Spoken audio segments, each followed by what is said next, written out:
Hi friends, welcome back to my channel. അപ്പോൾ ഇന്ന് ഞാൻ ചെയ്യുന്ന വീഡിയോ ഷാജി കൈലാസിൻ്റെ പുതിയ പടമില്ലേ, വരവ്, ജോജിയൊക്കെ അഭിനയിക്കുന്ന ആ പടത്തിൻ്റെ റിവ്യൂ ഉണ്ണി വ്ളോഗും നമ്മുടെ കോക്കും ഒക്കെ നടത്തിയിട്ടുണ്ട്.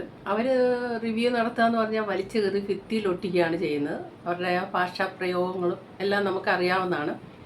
എല്ലാവരും അവരുടെ റിവ്യൂ പോയി കാണുകയും ചെയ്യും. അതുമുണ്ട്, നല്ല കാര്യമുണ്ട്, അതിൻ്റെ അകത്ത് പോസിറ്റീവ് വശമുണ്ട്, നെഗറ്റീവ് വശമുണ്ട്. ഓക്കെ, അതവിടെ കിടക്കട്ടെ. അപ്പം ഇന്ന് പറയാനുള്ളത് എന്താ വെച്ചാൽ, ആനിയുടെ ഷാജി കൈലാസിൻ്റെ കൂടെ ഒരു മകനുണ്ട്, ഇളയപുത്രനാണെന്ന് എനിക്ക് തോന്നുന്നു, ആനിയെ പോലെയൊക്കെ ഇരിക്കുന്നത്. ആ കുട്ടിക്ക് ഒരു യൂട്യൂബ് ചാനലുണ്ട്. ആ ചാനലിൽ കൊണ്ട് ആ കൊച്ചൊരു വീഡിയോ ഇട്ടിട്ടുണ്ട്. എന്താണെന്ന് ചോദിച്ചാൽ, ഈ കോക്കിൻ്റെയും ഉണ്ണിയുടെയൊക്കെ റിവ്യൂ കണ്ടിട്ട് ഷാജി കൈലാസിൻ്റെ ആ ഒരു റിയാക്ഷൻ, യഥാർത്ഥത്തിലുള്ള എന്താണ് പറയാൻ ഉദ്ദേശിക്കുന്നുള്ളത് പുള്ളിക്കാരനെ കൊണ്ട് ഓൺ ദ സ്പോട്ടിൽ പറയിപ്പിക്കുകയാണ് ചെയ്യുന്നത്. അപ്പോൾ ലാപ്ടോപ്പിൽ കോക്കിൻ്റെയൊക്കെ റിവ്യൂ കേൾപ്പിച്ചു കൊടുക്കും. അപ്പോൾ ഷാജി കൈലാസിന് പറയാനുള്ളത് പുള്ളിക്കാരൻ പറയുന്നുണ്ട്. പിന്നെ ഷാജി കൈലാസ് ഇവരുടെ ഈ വാക്ചാതുര്യമൊക്കെ കേട്ടിട്ടും ഷാജി കൈലാസ് ശരിക്കും പറഞ്ഞാൽ ക്ഷമയും സഹിഷ്ണുതയും സമ്മതിക്കണം. ചിരിച്ചുകൊണ്ടൊക്കെ ഇരിക്കുന്നുണ്ട് മുഴുവൻ കേൾക്കാൻ വേണ്ടി. സത്യം പറഞ്ഞാൽ ഇതിനു മുന്നേ ജോജിയല്ലേ ഇങ്ങനെയൊക്കെ റിവ്യൂ പറയുന്നവർ. ജോജിയുണ്ട്, ഉണ്ണിമൂന്നനുണ്ട്, അങ്ങനെ പലരും ഉണ്ട്, ഫോൺ ചെയ്ത് തെറിവിളി നടത്തിയവരുണ്ട്. ആ സ്ഥാനത്ത് ഷാജി കൈലാസിനെ നമ്മൾ സമ്മതിക്കണം. പുള്ളി കാര്യമൊക്കെ പറഞ്ഞു കൊടുക്കും, പക്ഷെ എന്നാലും പുള്ളി ദേഷ്യപ്പെടാതെ കൺട്രോൾ ചെയ്ത് ചിരിച്ചോണ്ട് കോക്കിൻ്റെ റിവ്യൂവിനൊക്കെ മറുപടി പറയുന്നുണ്ട്. ജസ്റ്റ് ഒന്ന് കേട്ട് പോകാം, എന്നാലും കുറച്ച് സമയം എടുക്കും. ഒരാൾ ഒന്ന് രണ്ട് ഇപ്പം അത്യാവശ്യം കുറച്ച് ആൾക്കാർ സപ്പോർട്ട് ചെയ്യുന്ന ഒന്ന് രണ്ട് റിവ്യൂസ് ഉണ്ട്. അവരുടെ റിവ്യൂ എന്താണെന്നുള്ളത് നമുക്ക് കണ്ടിട്ട് സപ്പോർട്ട് ചെയ്തു തുടങ്ങിയോ? അല്ല, അങ്ങനെയല്ലേ ഇവരെ സപ്പോർട്ട് ചെയ്യുന്നത്.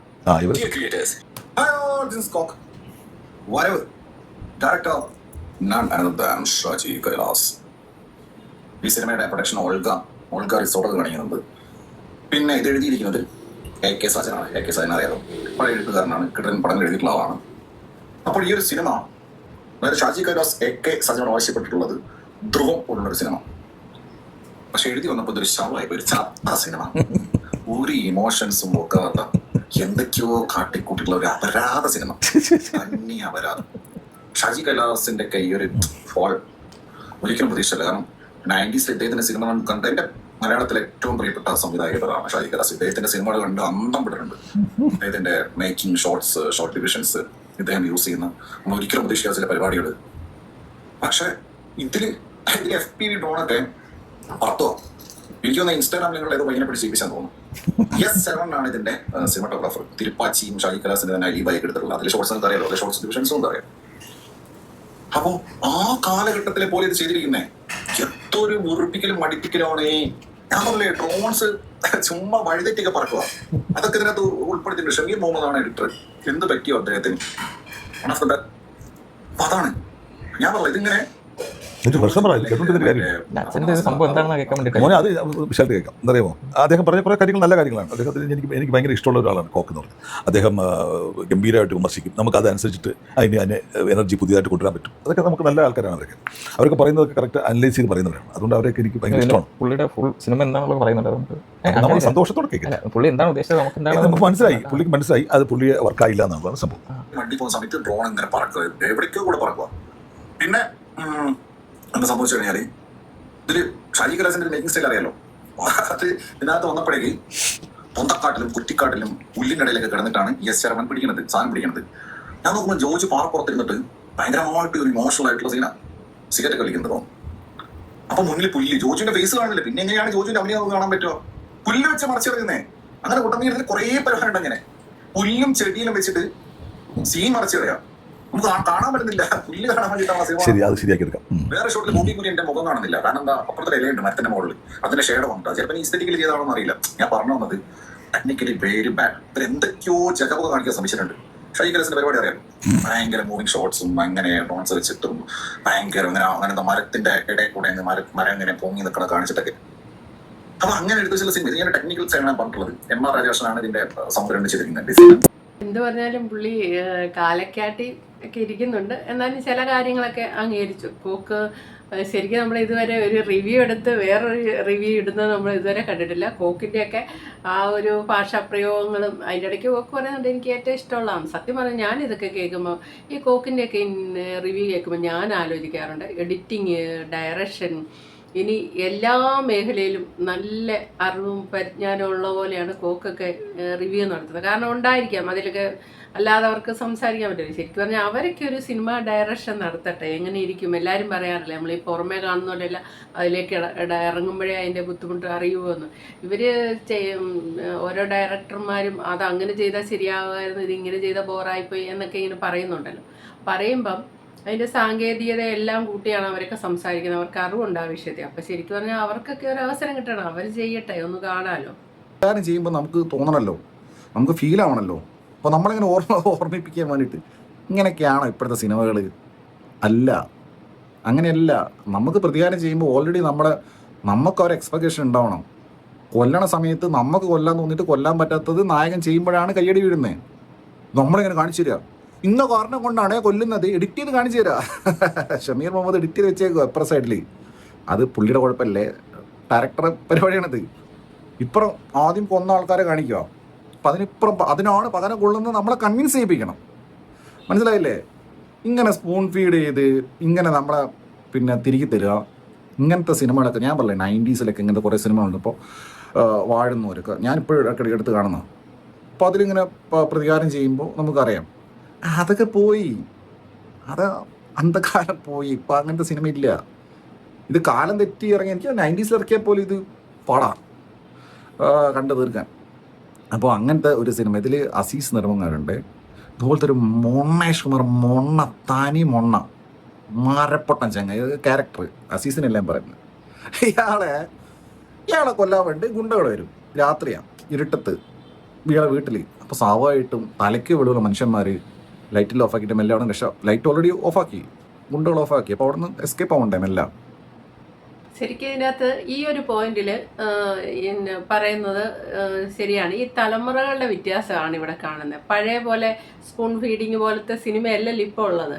ഇപ്പം വേണമെങ്കിൽ നമ്മൾ പല കാര്യം ഊഹിച്ചെടുത്തോണം, ബ്രെയിൻ വർക്ക് ചെയ്യണം സിനിമ കാണണമെങ്കിൽ. അല്ലാതെ 1 by 1 ആയിട്ട് ഇങ്ങനെ കഥ പറഞ്ഞു പോകുന്ന ഒരു രീതി 90s ഉള്ള ഒരു രീതി സിമ്പിളായിട്ട് നമുക്ക് മനസ്സിലാക്കാം. അല്ല അടുത്ത സീൻ എന്താണെന്ന് നമുക്ക് ഊഹിക്കാൻ സാധിക്കും. അങ്ങനത്തെ ഒരു രീതിയല്ല ഇപ്പം അത്യാവശ്യം തല വർക്ക് ചെയ്താലേ സിനിമ കണ്ടാൽ നമുക്ക് മനസ്സിലാവില്ല. അതോടൊപ്പം ഈ പുരോഗതിയുടെ ഭാഗമായിട്ട് സ്പോട്ട് ഡബ്ബിങ് എന്നൊക്കെ പറയും. വായിക്കാത്ത പഴം വെച്ച പോലെ എന്തൊക്കെയോ ഗുണഗുണാന്ന് പറയും. ചിലപ്പോൾ അത് നമുക്ക് കേൾക്കാനും പറ്റില്ല, ചിലപ്പോൾ നമുക്കത് മനസ്സിലാക്കാനും പറ്റില്ല. പഴയ തലമുറയിലെ ആൾക്കാരെന്ന് ആ സിനിമ എടുക്കുമ്പോഴത്തേനും നമുക്ക് ആ സിനിമയിൽ അടുത്ത് സംഭവിക്കാൻ പോകുന്നത് എന്താ, അല്ലെ അവർ ആദ്യം തൊട്ട് ഒരു സ്റ്റോറി ലൈൻ അങ്ങനെ പറഞ്ഞു പോകും. ഇതിപ്പോൾ ഉള്ള സിനിമ കുറേ സീൻ നേരത്തെ കാണിക്കും, കുറേ സീൻ അത് കഴിഞ്ഞ് കാണിക്കും. ഇതെല്ലാം അവിടെ കണക്ട് ചെയ്ത് വേണമെങ്കിൽ നമ്മൾ മനസ്സിലാക്കണം. എനിക്ക് അങ്ങനെയൊക്കെ തോന്നാറുണ്ട്. ഇതെൻ്റെ മാത്രം അഭിപ്രായമാണ്, അല്ല മലയാള സിനിമയെ മൊത്തം പറഞ്ഞല്ല. അപ്പം ഇതിൻ്റെ അകത്ത് പറഞ്ഞാൽ ശരിയാണ്. ഈ വേറൊരു വലിയൊരു സംഭവം മനസ്സിലാണ്. സിദ്ദിഖ് ലാലൊക്കെ എത്രയോ ഹിറ്റ് പടങ്ങൾ എടുത്താണ്, പക്ഷെ ലാസ്റ്റൊക്കെ പുള്ളി എടുക്കുന്ന സിദ്ദിഖ് എടുക്കുന്ന പടങ്ങളും പൊട്ടിയിട്ടില്ലേ. അതുപോലെ ഇപ്പം ഷാജി കൈലാസ് ഇവരൊക്കെ കടന്നു വരുന്നതിന് മുന്നേ ഉള്ള സംവിധായകരുണ്ടല്ലോ, അവരൊക്കെ ഒത്തിരി നല്ല വിശേഷിയൊക്കെ പോലെ ഒത്തിരി നല്ല പടങ്ങളെടുത്തിങ്ങനെ ജില്ലയില്ലെന്ന് നിന്നുകൊണ്ടിരുന്ന. പക്ഷെ ആ തലമുറകളുടെ ഗ്യാപ്പ് എന്ന് പറഞ്ഞാൽ അതൊരു ഗ്യാപ്പ് തന്നെയാണ്, ജനറേഷൻ ഗ്യാപ്പ്. എന്തുകൊണ്ട് സിനിമയിൽ അത് നമ്മൾ കൂടുതൽ ശ്രദ്ധിക്കുന്നുണ്ട്. പഴയ സംവിധായകർ കുറച്ച് വർഷങ്ങൾ കടന്നു പോയിട്ട് അവരൊരു ഫിലിം എടുത്താൽ ആ ഫിലിം വിജയിക്കില്ല, ഉറപ്പായിട്ടും വിജയിക്കില്ല. കാരണം എന്താ വെച്ചാൽ കാലം മാറിയപ്പോൾ പുതിയ തലമുറ കടന്നു വരുമ്പോൾ ആ സ്വഭാവത്തിനെ അവരുടെ രീതിക്ക് മാറ്റാണ്. അവരാണ് തിയേറ്ററിൽ പോയി പടം കാണുന്നത്. പഴയ ഫാമിലി അല്ലല്ലോ, അവരാണ് പിള്ളേർ സെറ്റാണ് പോകുന്നത്. അങ്ങനെ അവർക്കത് ഇഷ്ടപ്പെടാതെ വരും. ഇപ്പോൾ ദിലീപിൻ്റെ തമാശ, CID മൂസ, ഇതൊക്കെ നമ്മൾ ഭയങ്കരമായിട്ട് ഇഷ്ടപ്പെട്ടിരുന്നതാണെങ്കിൽ ഇപ്പം എത്ര പടം ദിലീപിൻ്റെ പൊട്ടിയിട്ടുണ്ട്. അപ്പോൾ എന്താണെന്ന് ചോദിച്ചാൽ ആ ഒരു സ്റ്റൈല് പുതുതലമുറയ്ക്ക് ഇഷ്ടപ്പെടുകയില്ല. ഇതൊക്കെയാണ് ഈ പ്രശ്നം, ഈ ജനറേഷൻ ഗ്യാപ്പാണ്. അപ്പോൾ ഇനി ഷാജി കൈലാസിൻ്റെ മറുപടി കേൾക്കാം. Very good. മതിയോ? ഇതെല്ലാം കേൾപ്പിച്ചോലോടാ. നീ എന്നെ കേൾപ്പിച്ചപ്പോൾ സമാധാനമായോ? മോനെ ഇതിന് പറഞ്ഞാലേ എനിക്ക്, നിങ്ങളിങ്ങനെ എല്ലാം കൂടെ പറഞ്ഞാൽ ഞാൻ എന്ത് ചെയ്യും? എന്താണ് പറയേണ്ടത് പറയൂ. കണ്ടല്ലോ, പുള്ളി കണ്ട് കറക്റ്റാണ്. പുള്ളിയുടെ ഇതിനകത്ത് ആംഗിളിൽ വെച്ച് നോക്കുമ്പോൾ ആ പുള്ളി കറക്റ്റാണ്. പക്ഷെ എൻ്റെ ആംഗിളിൽ വെച്ച് ഇതാൾ ചുമന്ന കണ്ണെന്നൊക്കെ പറയുന്നില്ലേ ഇത് ജോജുൻ്റെ. പക്ഷേ ആ കണ്ണെന്ന് പറഞ്ഞാൽ അതിനകത്ത് വ്യക്തമായിട്ട് അത് ശ്രദ്ധിച്ചാൽ അറിയാവൂ. എന്തറിയാവോ, മുരളി ഗോപിയുടെ ഒരു സീനിനകത്ത് പറയുന്നുണ്ട്, നിൻ്റെ അച്ഛൻ ഈ എസ്റ്റേറ്റിലെ റൈറ്ററായിരുന്നു, ചെമ്പുകണ്ണൻ കോര, ചോരക്കണ്ണല്ല ചെമ്പുകണ്ണൻ ചോര എന്ന് പറയുന്നു. അതാണ് അത് നമ്മൾ അത് കറക്റ്റായിട്ട് ഫോളോ ചെയ്തിട്ടില്ല. അതാണ് കുഴപ്പം. എന്തിനാണ് നിങ്ങൾ ലെൻസ് ഇട്ടു ടൈറ്റ് ചെയ്ത്?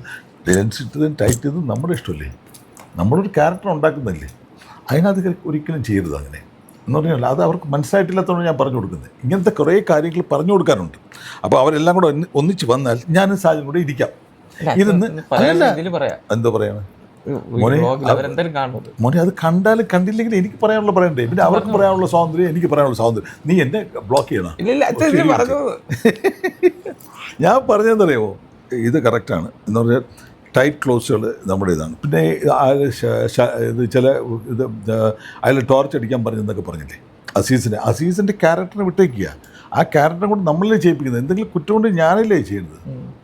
ഇപ്പോൾ ടോർച്ച് ക്യാമറ അടിച്ചെന്നുകൊണ്ട് ഈ സിനിമ അസ്തമിക്കാൻ പോകണം.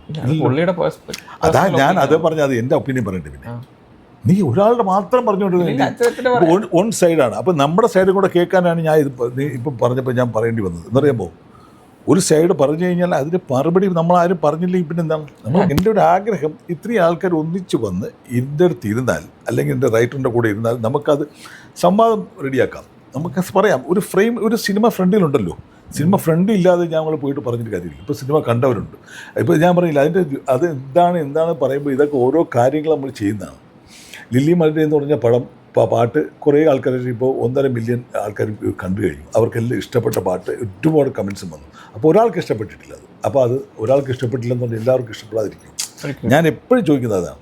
ഇപ്പം നിനക്ക് ഇഷ്ടപ്പെട്ടില്ല, നീ എന്നെ ഇത് ഒരു ഫോൺ നോക്കിയിട്ട് അച്ഛാ എനിക്ക് ഇഷ്ടപ്പെട്ടില്ല, ഓക്കെ 100 പേര് ഈ ഫോൺ ഇഷ്ടപ്പെട്ടിട്ടുണ്ട്, മനസ്സിലായോ എന്ന് പറഞ്ഞിട്ട് ആ ഫിലിമിൻ്റെ ഇപ്പം നമ്മുടെ എൻ്റെ ഒരു പറയുന്നതെന്ന് പറഞ്ഞാൽ എന്നെ എന്തുമാണ് ചീത്ത പറഞ്ഞാൽ എനിക്ക് കുഴപ്പമില്ല എന്ന് പറഞ്ഞാൽ ഞാൻ എപ്പോഴും ഏറ്റവും കൂടുതൽ ചീത്ത കേട്ടിട്ടുള്ള ആളുമാണ്. അതുകൊണ്ട് എനിക്ക് അതിനെപ്പറ്റി പ്രശ്നമേ അല്ല. എനിക്കതൊന്നും വലിയ കാര്യമൊന്നുമില്ല എന്ന് പറഞ്ഞാൽ അത് ചില സിനിമകൾ അങ്ങനെ കേൾക്കും, ചില സിനിമകൾ അവർ ഭയങ്കരമായിട്ട് പറയും. അതൊക്കെ സംഭവം കറക്റ്റാണ്. അതൊക്കെ നല്ലതാണ്. അതൊക്കെ ചീത്ത പറയാൻ അവർക്ക് അധികാരമുണ്ട്, വലിച്ചു കീറാൻ അധികാരമുണ്ട്, എല്ലാം ഉണ്ട്. അധികാരം എന്ന് പറഞ്ഞാൽ അങ്ങനെയല്ല, അവർക്ക് അവകാശങ്ങളുണ്ട്. അവർക്ക് ഇഷ്ടപ്പെട്ടില്ലെന്നുണ്ട്. പക്ഷേ പബ്ലിക്കായിട്ട് വന്ന് പറയുമ്പോൾ ഡയറക്ടറും റൈറ്ററും ഉണ്ട്, അവരെ വിളിക്കുക. അവരെ വിളിച്ച് അവരുടെ ഫ്രണ്ട് വെച്ചിട്ട് നിങ്ങൾ പറയുന്നത്, നിങ്ങൾ ലൈവ് എടുത്തോ, റെക്കോർഡ് ചെയ്തെടുത്തോ, നമ്മൾ കാര്യങ്ങൾ പറഞ്ഞുതരാം എന്താണ് സംഭവം. ഞങ്ങൾ നേരിടാൻ തന്നെയാണ്. പക്ഷേ ഇതിനകത്ത് പണം മുടക്കിയ കുറച്ച് ആൾക്കാരുണ്ട്. പ്രൊഡക്ഷൻ സൈഡിൽ നിന്നും എൻ്റെ ഡിസ്ട്രിബ്യൂഷൻ സൈഡിൽ നിന്നും അതിൻ്റെ ഓവർസീസൊക്കെ അവരെ ഒന്നും ബാധിക്കരുതെന്നാണ്. എന്ന് പറഞ്ഞാൽ സിനിമ ബാധിക്കുന്ന പറഞ്ഞാൽ അവരെയൊക്കെ ബാധിച്ചു. നിങ്ങൾ ഒരാഴ്ച കഴിഞ്ഞിട്ട് പറഞ്ഞു എന്തുവാണ്, അപ്പോൾ ഒരാഴ്ചയ്ക്ക് ആൾക്കാർക്ക് വിട്ടുകൊടുക്കും. ഒരാഴ്ച കഴിഞ്ഞ് നിങ്ങൾ എന്നെ തെറിയോ കൊല്ലിയോ എന്താണ് ചെയ്തോ. പക്ഷെ ഒരാഴ്ചയ്ക്ക് ഒരു കുട്ടികളെ അവരെയൊക്കെ വിട്ടുകൊടുത്താൽ, ഏത് സിനിമ, എൻ്റെ സിനിമയല്ല, എല്ലാ സിനിമകളും ഒരാഴ്ചത്തേക്ക് ഓഡിയൻസ് കാണട്ടെ. ഇപ്പോൾ തമിഴ്നാട് ഒരു നിയമം കൊണ്ടുവന്നില്ലേ, ഒരാഴ്ചത്തേക്ക് ആരും റിവ്യൂ ഇടാൻ പാടില്ല. തമിഴ്നാട് നിയമം കൊണ്ടുവന്നു. അതെന്താണ് സിനിമ എന്ന് പറയുമ്പോൾ അത്രയും ഇൻവെസ്റ്റ് ചെയ്യാണ് പടം. ജനങ്ങളാൽ റിജക്റ്റ് ചെയ്യപ്പെട്ടാലും ഓക്കെ, അവർ തിയേറ്ററിൽ പോയി കാണുന്നില്ല, ആരും പറയാതെ അവർ പോകുന്നില്ല, ഓക്കെ അവർക്ക് ഇഷ്ടമില്ല എന്ന് പറഞ്ഞാൽ ഓക്കെ. ഇത് കുറേ ആരും ഇൻഫ്ലുവൻസ് ചെയ്യത്തില്ലേ, അതിനാണ് ഞങ്ങൾ പറയുന്നത്. വേറെ അങ്ങനെ ഒരാഴ്ചത്തേക്ക് സമയം കൊടുക്കും, ആൾക്കാർ കുറച്ച് ഫാമിലിയൊക്കെ ഒന്ന് കാണട്ടെ, എന്നിട്ട് കണ്ടിട്ട് അഭിപ്രായം പറയട്ടെ. എന്നിട്ട് ഇത് തിയേറ്ററിൽ നിന്ന് ഇറങ്ങി തന്നെ ഒക്കെ പറഞ്ഞ് വിളിച്ച് പറഞ്ഞാൽ അതിൻ്റെ കൊന്നുകാലം എന്ന് പറയുന്നുണ്ട്. ഇല്ല, ആക്ച്വലി ഓരോരുത്തർക്ക് ഇപ്പം ഞാൻ കുറേ റിവ്യൂ വായിച്ചതിൻ്റെ ഒരു ബേസിക് പെർസ്പെക്റ്റീവ് എന്ന് പറയുന്നത് അച്ഛൻ മുമ്പ് ചെയ്തു വെച്ച സിനിമകൾ ഭയങ്കര ഇഷ്ടപ്പെട്ട സിനിമകളാണ്. അച്ഛൻ്റെ മേക്കിംഗ് സ്റ്റൈൽ എന്ന് പറഞ്ഞാൽ അവർക്ക് ഭയങ്കര ഇഷ്ടമുള്ള മേക്കിംഗ് സ്റ്റൈലാണ്. പക്ഷെ ആ ഒരു മേക്കിംഗ് സ്റ്റൈൽ ഇപ്പം അത് എത്രത്തോളം അല്ലെങ്കിൽ ആ സ്ക്രിപ്റ്റിന്റെ അത് ഇപ്പോൾ ഒരു പ്രാവശ്യത്തേക്ക് ഒരു ക്ഷമിച്ചേക്കും, തീർന്നില്ലേ? സിനിമയുടെ ക്യാരക്ടേഴ്സിനല്ലേ പറയുന്നത്. ഉണ്ണിവിളവ് പറഞ്ഞ അനുസരിച്ച് എനിക്ക് തോന്നുന്നു സിനിമയിൽ മൊത്തം നേരം ജോജുവിൻ്റെ അണ്ടർവെയർ കണ്ടിരിക്കേണ്ട അവസ്ഥ വന്നിട്ടുണ്ടെന്ന് തോന്നുന്നു.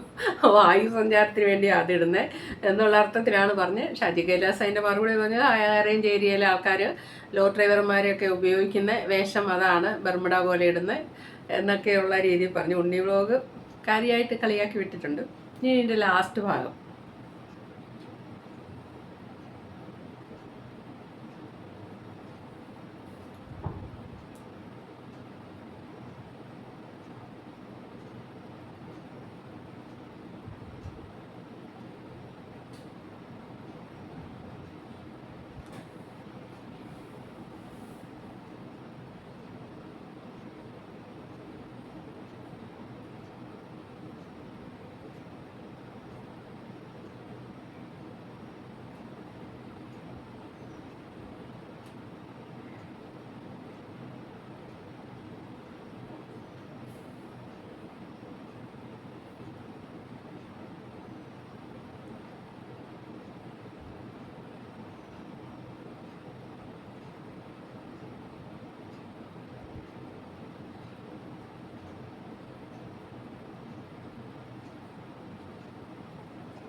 2 മണിക്കൂർ പോപ്കോണൊക്കെ മേടിച്ചിരുന്ന് കാണുക എന്ന് പറയുന്നത് ശരിയാണ്, സംഭവം ശരിയാണ്. നമുക്ക് ജീവിതത്തിൽ ലൈഫിൽ എന്തെങ്കിലുമൊക്കെ ടെൻഷൻ ഉണ്ടെങ്കിൽ ഒരു ടൈം പാസ് അത്രയും ഉദ്ദേശിച്ചാൽ മതി. പക്ഷേ എന്നാലും കുറേയധികം മണ്ടത്തരങ്ങളൊക്കെ കാണിച്ച് നമ്മുടെ ആ സമയവും, നമ്മുടെ വിലപ്പെട്ട സമയവും, നമ്മുടെ പൈസയൊക്കെ കളഞ്ഞാൽ നമുക്ക് ദേഷ്യം വരും. ചില പടങ്ങളിലൊക്കെ അഭിനയിക്കുന്നവരെ സത്യമായിട്ടും കണ്ടു കഴിയുമ്പോഴത്തേനും അതുങ്ങളെ വഴി കാണാൻ പിടിച്ച് 2 എണ്ണം കൊടുക്കാൻ നമുക്ക് തോന്നും.